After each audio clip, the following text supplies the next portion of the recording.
Hello, AP Biology students. This is the last section in Unit 6. This is number 16.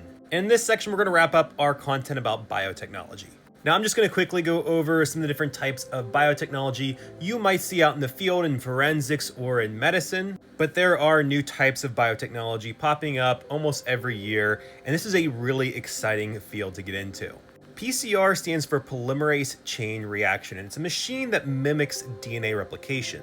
This machine will take a small sample of DNA and copy it many times. The reason why someone might want to copy and have more DNA is if they find some DNA at a crime scene and they want to test it using different methods. If they use PCR, they're not going to ruin the original source of DNA. So basically, this machine just mimics DNA replication by making more of that specific small amount of DNA.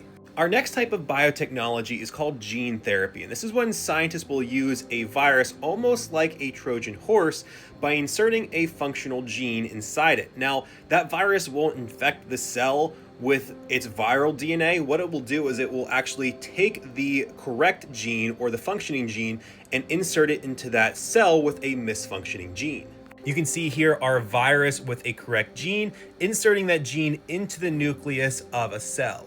If someone has a disease or disorder where a gene is non-functioning or mutated, they need a correct version of that gene. So what this virus does, it doesn't actually infect the person with like viral DNA. What it does is it infects that cell with the correct gene so that person's cells can start creating a protein that's needed. What essentially this type of biotechnology can do is just help people with disorders make proteins that they need. This next type of biotechnology is very new. It's called CRISPR-Cas9. Basically, this type of biotechnology allows a scientist to take a section of DNA and edit it.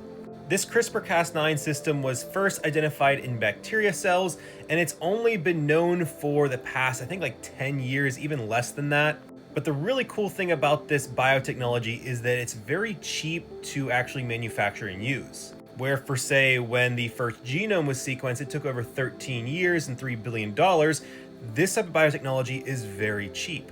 What we hope to do with this in the future is to edit genes that are malfunctioning, mutated, don't work correctly, and fix them using this CRISPR-Cas9 system. GMOs are genetically modified organisms, and they can have a lot of misinformation about them. Basically, what scientists do is they take genes from organisms from one species and insert them into other species to create a beneficial adaptation or trait.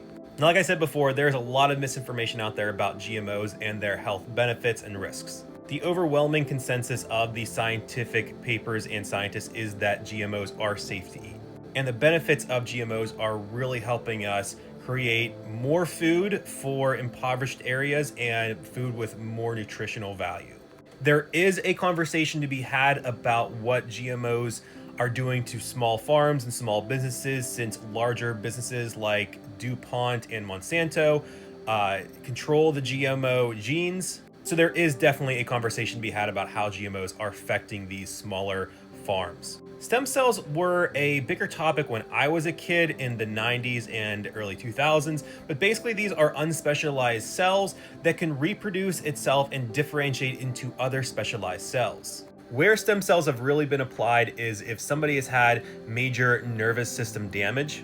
These stem cells will help heal and sometimes bring back functions of like areas where the nervous system has been shut down. Earlier on with stem cell technology, there was a debate on how we were getting stem cells, but we have found different ways to produce or to get these stem cells, so it's really not that much of a debate anymore, just because their origins and how we produce stem cells is a lot just different now. Cloning is another biotechnology that we're seeing more and more of. This is where you take an egg from one organism, you take out the nucleus, and you insert the nucleus of a different organism. That egg then will develop into a clone of the second organism, as you can see in this diagram. The first cloned vertebrate was Dolly the sheep from, I think, the 90s. This technology, again, has seen major improvements, and now there's even some companies that will actually clone your dogs for like $100,000.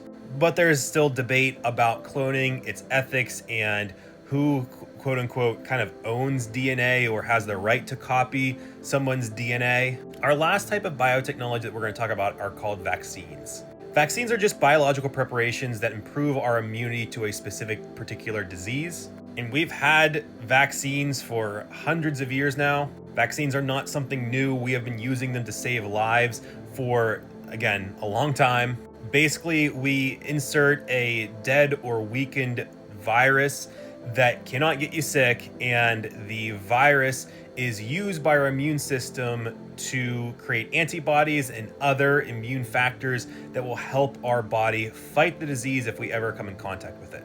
What this also helps is something called the herd immunity, where as more and more people become vaccinated, the spread of the disease will drastically decrease, thus saving lives and saving tons of just people going to the hospital for these diseases. A new type of vaccine that was produced in the past 10 to 15 years is called an mRNA vaccine. It's a much quicker and effective way of producing vaccines. However, we are still using the traditional vaccine production in things like COVID-19. Basically, what we do is we use these mRNA strands to have your cells' ribosomes produce these antigens that the virus has used to get into our cells. Your cells will then use these antigens to produce antibodies and protect itself against that particular disease. Now, like I said before, there's a lot of misinformation about vaccines, and especially these mRNA vaccines. They are safe, they are effective, and they help save lives.